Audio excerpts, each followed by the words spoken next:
నంద్యాల జిల్లా పాణ్యం అసెంబ్లీ స్థానం నుంచి వైసీపీ అభ్యర్థిగా పోటీ చేస్తున్న సీనియర్ శాసనసభ్యుడు కాట్సాని రాంభూపాల్ రెడ్డికి తడికనపల్లి గ్రామంలో చేదు అనుభవం ఎదురైంది.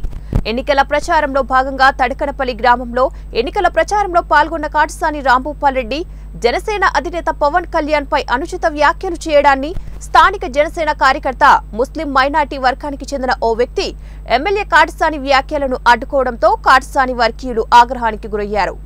కాటసానిని ప్రశ్నించిన ముస్లిం మైనార్టీ జనసేన కార్యకర్తపై కాటసాని వర్గీయులు దాడికి పాల్పడటంతో గ్రామంలో ఉద్రిక్తత వాతావరణం నెలకొంది. గ్రామస్తులంతా కూడా ఏకమై కాటసాని రాంభూపాల్ రెడ్డి ప్రచారాన్ని అడ్డుకొని దాడికి పాల్పడ్డ వారిపై చర్యలు తీసుకోవాలని డిమాండ్ చేశారు.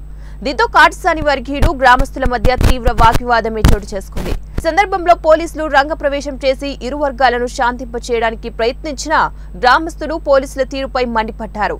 కాటసాని ప్రచారాన్ని గ్రామంలో అడ్డుకుంటామని వారు ప్రకటించారు. సుమారు గంట సేపు కాటసాని ప్రచారాన్ని నిర్వహించకుండా గ్రామస్తులు నిలదీశారు. ప్రశ్నించే వారిపై దాడులకు దిగుతారా అని గ్రామస్తులు కాటసానిపై మండిపడుతున్నారు.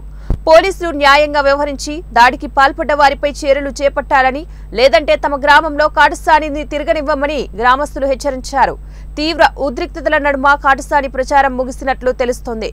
ఎన్నికల ప్రచారంలో వ్యక్తిగత దూషణలకు ప్రశ్నించే వారిపై దాడులకు పాల్పడితే సహించమని జనసేన కార్యకర్తలు హెచ్చరించారు. ఓ సీనియర్ శాసనసభ్యుడైన కాటసాని రాంభూపాల్ రెడ్డికి గ్రామంలో తీవ్ర వ్యతిరేకత వ్యక్తం కావడం రాజకీయ వర్గాల్లో చర్చనీయాంశంగా మారింది.